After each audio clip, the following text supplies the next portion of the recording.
Build the Sandwich, You and the Universe. Copyright 2023 by S. Richards, LLC.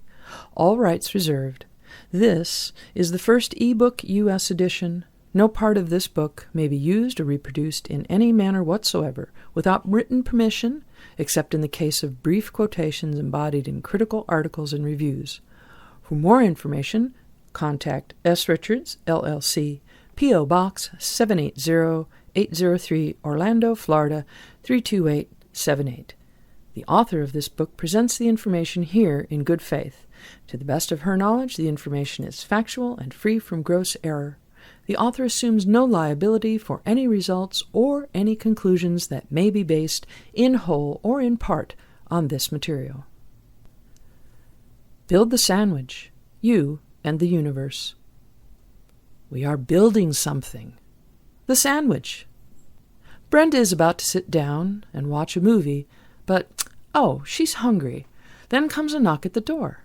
It's Joyce, her neighbor, with her Great Dane, Hamlet, asking her to watch him as she runs a few errands. She promises she won't be long. She's helped Brenda out before, so Brenda agrees. Joyce thanks her, and Brenda takes Hamlet by the leash into her living room. Taking the lead off of Hamlet's collar, she places it over the arm of the couch. Looking at Hamlet, who looks back, she realizes she's still hungry. So off to the kitchen she goes. Hamlet, as dogs ever wanting to be with humans, follows. Brenda opens her fridge. Dang it, no mayo. She opens a cabinet near the stove. Or tarragon spice. Can she make her chicken salad without it? She loves it in an Italian herb wrap, but she's only got wheat bread and only 3 slices. 3? There is some avocado in the woven veggie basket she keeps on the counter, but it's not ripe yet. The disappointment washes out her hopes of satisfying the craving for the sandwich she really desires. Brenda looks at Hamlet, who looks back, cocks his head, and says, "Woof." Then she has a thought. I could text Joyce, and she can get me the other things I need for my sandwich. She brightens a bit after she's texted Joyce, but her stomach growls. Clearly, her stomach can't wait. Checking the pantry, she sees there's plenty of peanut butter, so she goes to the fridge and sees there's some grape jelly. Taking it out, she assesses the jar's quantity of content by holding it up to the kitchen's fluorescent light. There's not much, but enough for one sandwich. She says to Hamlet, "Well, I can make a PB&J on wheat, and at least that will settle me until Joyce gets back." Hamlet has watched her proceedings with great interest. Now, Brenda, having pulled the ingredients for her necessary food, begins to put it together. Hamlet closes in towards Brenda, watching intently. She spreads one of each, peanut butter, then jelly, on a slice each of the wheat bread. She quickly combines them and pats the sandwich halves together. She decides a glass of milk would go well with it. She turns around to get milk from the fridge and a glass from the cabinet nearby. When she turns around to prepare the drink, the sandwich is gone. It's not hard to figure out what happened. A certain Great Dane is still licking his chops after he snapped up Brenda's make-do meal the minute she turned her back. "Oh, Hamlet, what am I going to eat now?" Her stomach protests in need of nourishment. Taking a drink of the milk, she scans the pantry to find a nearly done bag of tortilla chips. Hamlet looks at her pleadingly, but she's not giving in. "No way, you sandwich snarfer. This is for me." With that, she sits down on the couch and watches her movie as she munches on the crumbs of chips and refreshes, tries anyway, with the milk. All in all, it's a pretty bum deal. For his part, Hamlet seems to be genuinely sorry. He attempts an apology by looking remorseful, as dogs can do because they have ridges above their eyes that look like eyebrows. Brenda looks at the penitent pooch, gives him a pat on the head, and scratches him behind his ears. He's relieved and sits by her on the floor. He knows better from his owner not to jump onto the furniture. Plus, he doesn't want to risk another scolding from his owner's friend. Brenda watched the movie, and she was a little distracted from her hunger, but the chips and milk only took off the edge. When the movie finishes, she was quickly reminded of her initial intent to make her favorite sandwich. She returns to the kitchen to put the now empty glass into her dishwasher. She picks up her phone to see if Joyce ever answered her text. Then, knock, knock. She goes to the door to answer, and who is it? Joyce, of course, and with a sandwich from the local deli, which she presents to Brenda. Thanks for watching Hamlet. She hands the deli bag to her friend.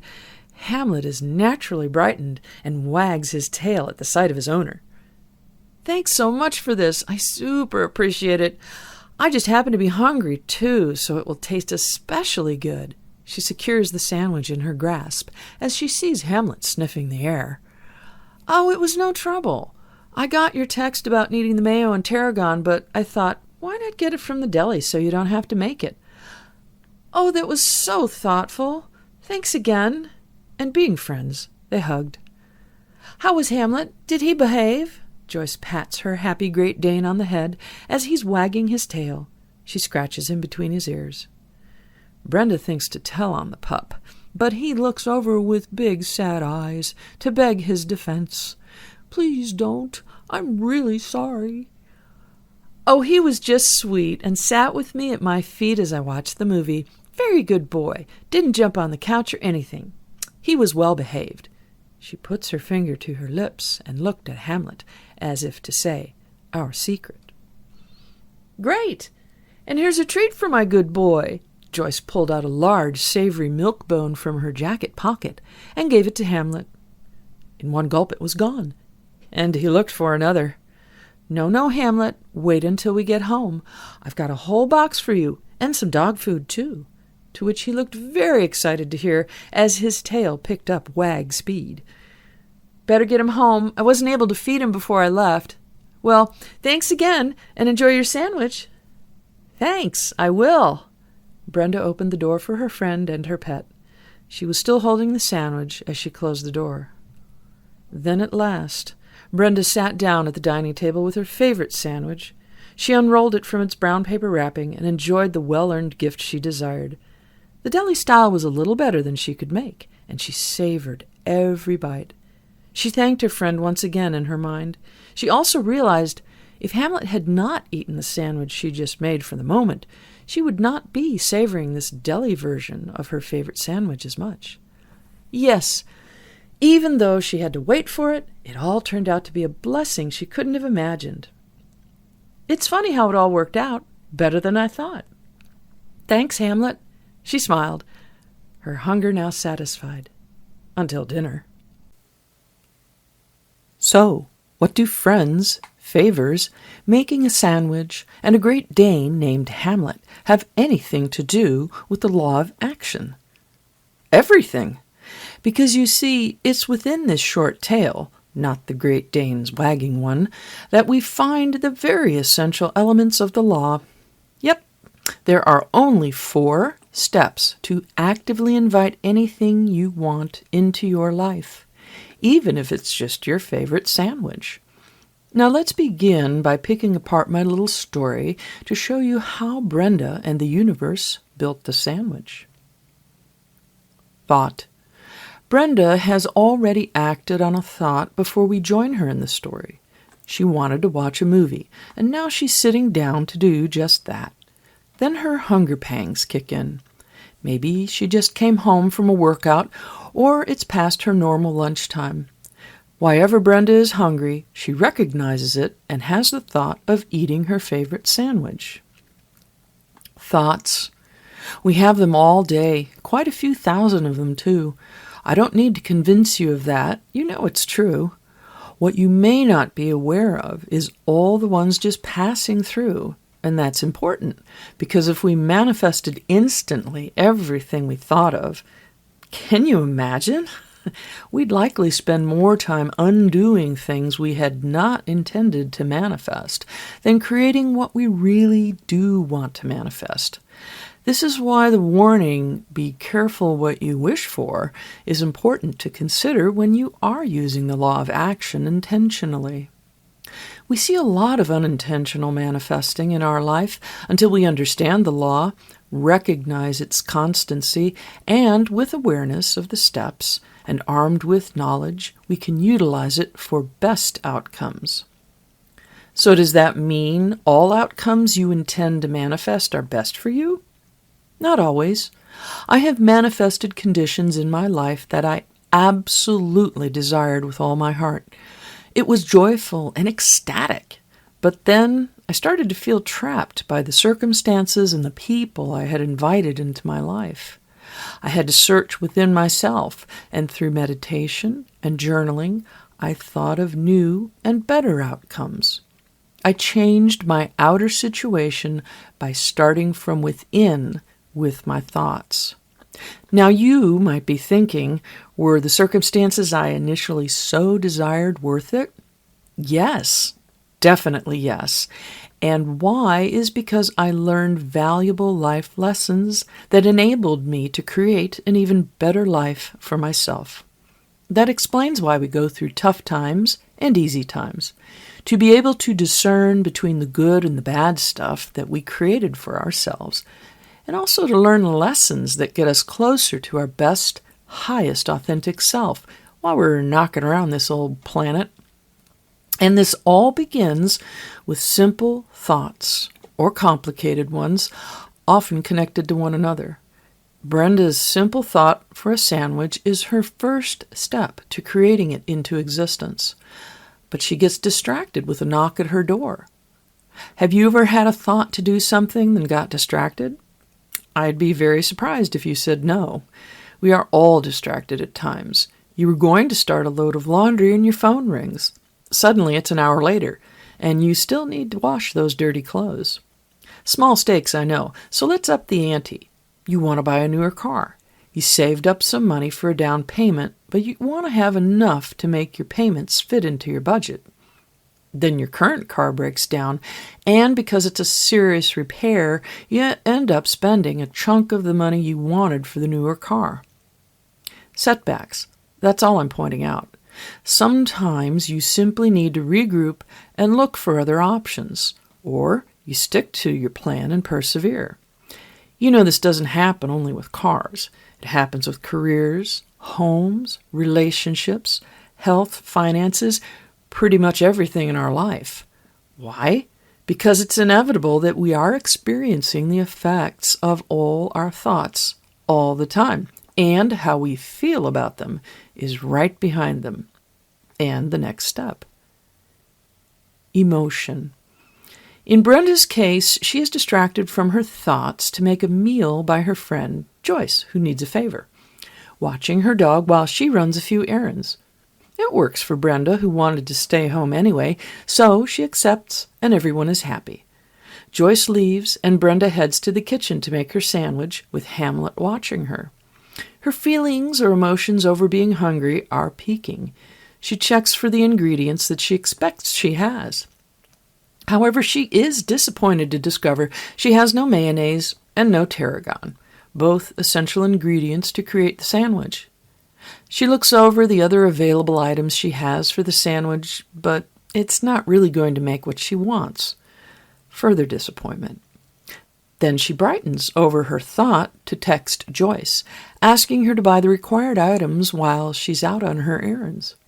This is the second step in the process, emotion. Brenda's initial disappointment over not having the correct ingredients is understandable. We've all gotten a great idea, and based on the positive emotion over the idea, we pursue it. Then comes a roadblock. We don't have a part or a piece of knowledge or know the right person. Whatever it is we're lacking to achieve what we want to manifest. So what do? Stop? Maybe, if what we lack seems insurmountable. Perhaps we step back and reassess, reform, or rethink. In Brenda's case, and more often than not, us too, we suddenly realize a solution and brighten with renewed vigor towards our desire. After texting Joyce, she feels good about the solution, but she's still hungry. What to do for the interim? She makes a sandwich to fill the need for food. We've all done this too.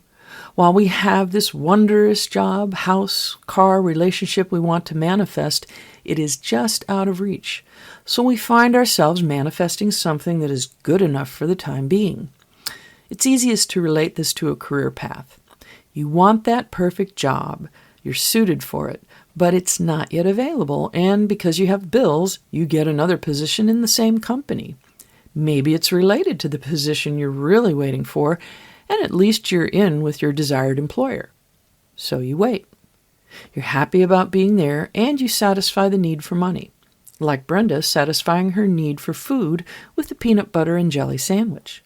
Then the unexpected happens. Thanks to Hamlet, even trying to fill her need in a basic way is thwarted. She's shocked, upset, crestfallen, and, yes, angry. You know what's going on here. I scarcely believe one person on this planet has never had something, even a make-do alternative desire, unexpectedly disappear on them. This is when you don't get that job with that company. You don't get the car that is just transport. Or the person you wanted the relationship with doesn't even want to be your friend. People are way more complicated than anything you'll ever desire, but it definitely happens. The emotions you feel are directly tied to the intensity of the desire of the manifestation of it. You may give up at this point, or you may redouble your efforts to persevere, knowing deep within that what you need to manifest is your true heart's desire. The intensity of the emotion, also known as passion, is the indicator of how dedicated you are to the thoughts about your desire. Now, a bit dejected and weary, Brenda finds she's settling for even less of a meal because she is just that hungry. Grabbing the last bag of tortilla chips and a glass of milk, she watches the movie. Joyce's pooch, Hamlet, is definitely in the doghouse, even if it's a metaphorical one. And this happens too. An unexpected circumstance pops up, and it's not our fault. Or is it? Would Brenda have lost her PB&J if Hamlet wasn't there? It seems unfair that her act of kindness to her friend has brought about this mishap. Is it your fault you didn't interview that well because you were overconfident, or worse, unprepared, tired, or a few moments late? One of the hardest parts about the law of action is when we don't get what we want when we've taken the actions to get it. We thought we were doing all the right things. It felt good. But somewhere, somehow, along the way, we did the opposite. This is where the thoughts about what you want are critical. As you have the thoughts to elicit the emotions, those thoughts need to be set in the positive. Words like don't, can't, shouldn't, anything with not in general works against you. Here, let me prove it to you. If I tell you to think of a red fire engine, of course that's in your mind to think of a red fire engine. However, if I tell you not to think of a blue police car, you're still thinking of a blue police car. Why? Because the human brain is equipped to process positives rather than negatives. So why would the universe that you live in and can intentionally work with to create what you want in life be any different? That's why and how the universe works, because that's the way we really work. Positives as opposed to negatives. This is why it is so critical when you want to manifest something that you phrase it in a positive light. I desire an abundance of wealth, rather than I don't want to be in debt anymore. Put another way, my income is always increasing as my debt is always reducing. Positive. Go ahead and plug in anything you want to that previous sentence. Examples. My health is always improving as my disease is always healing. My relationships are always accepting and loving as my loneliness is always receding. My special beloved is on their way as my unattractiveness is leaving me. Just frame your desires within these types of sentences consistently. Once a day, you write them in a journal. Then, for 5 minutes each day, you want to feel the emotions associated with your sentence. Focus on the first half of what you wrote. Imagine as vividly as possible what is increasing, improving, and on its way. The point of this exercise is to keep what you desire at the front of your thoughts. Then you're more likely to be inspired to take any small or great action you want as time passes day after day. Suddenly, you'll realize the outcome you wanted has manifested. Sometimes it will be blatantly obvious how you persisted and persevered to achieve what you set out to manifest. Sometimes it will be less than obvious, but once you have the realization, it won't matter too much because, well, you've acted to get what or who you wanted, right? The red fire engine blue police car example is proof this is how you go about creating with intention the best life you can live. Action.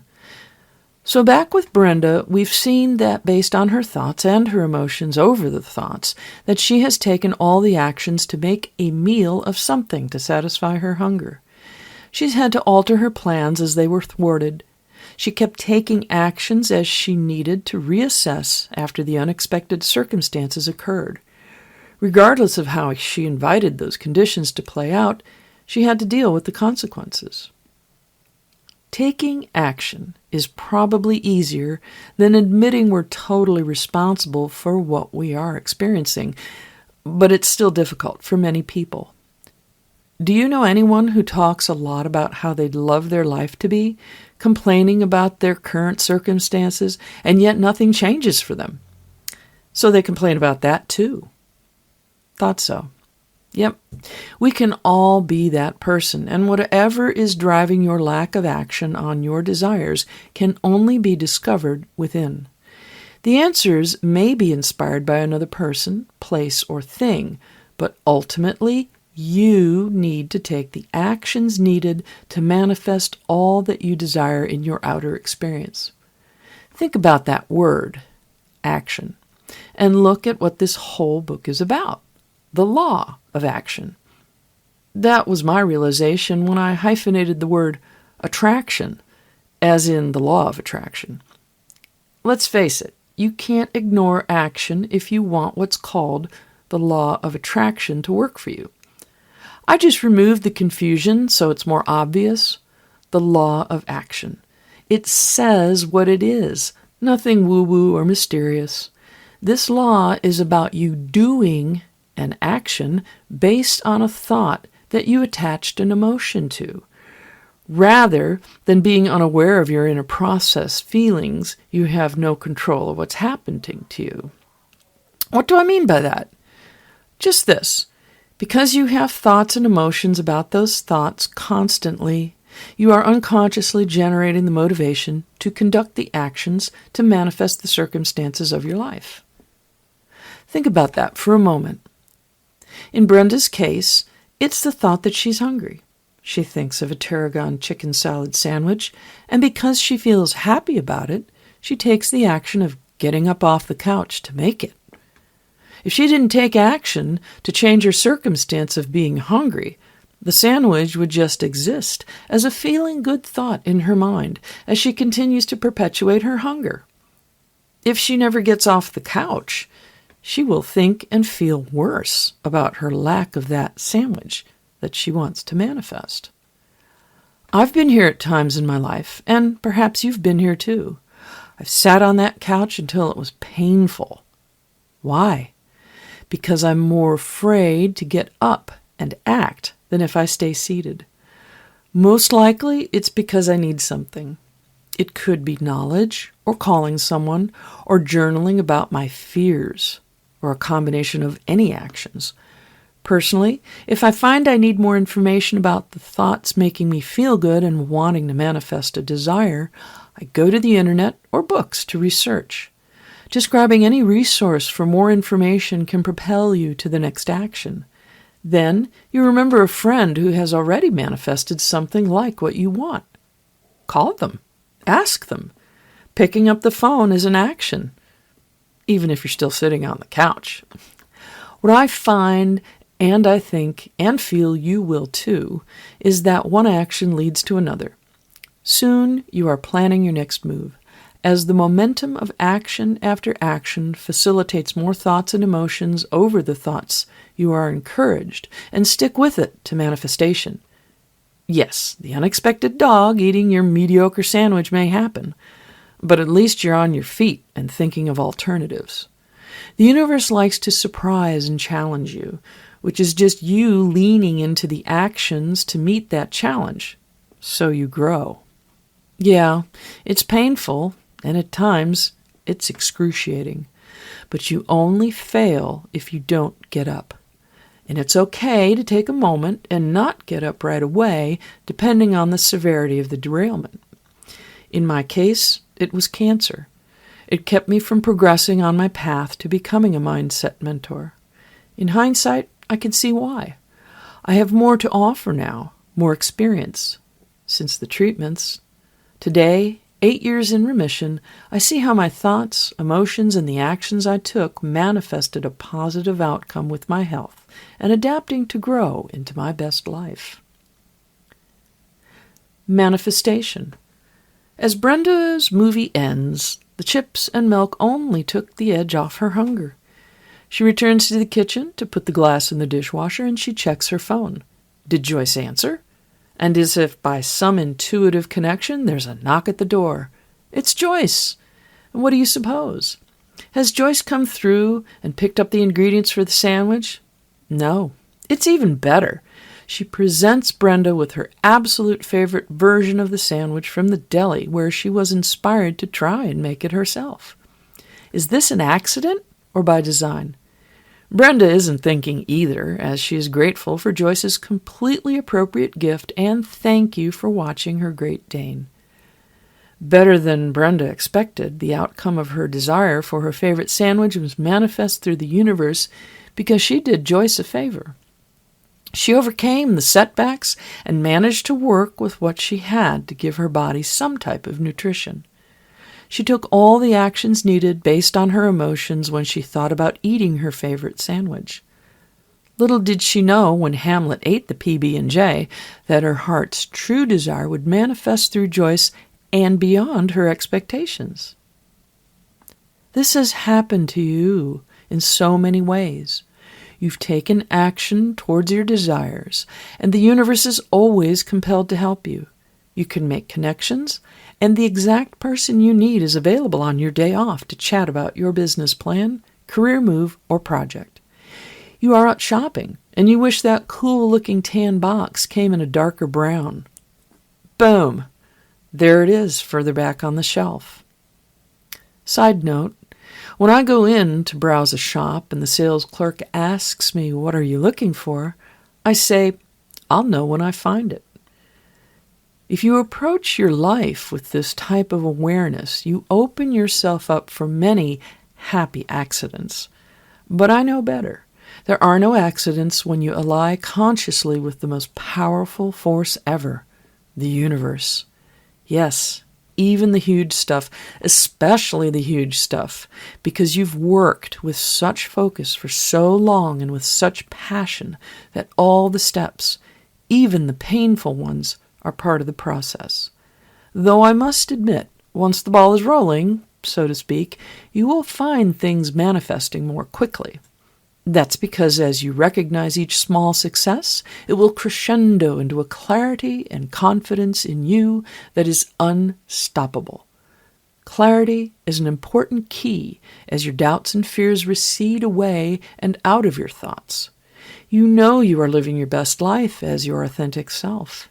You know what you want, really in your heart, with deep knowing and deft clarity. And it is yours. The universe is happy to coordinate with you, as it is the other half of your team. You are the practical, it is the magical, and team is your template. The equation is something like this. You plus the universe equals your law of action team. What are you and the universe building?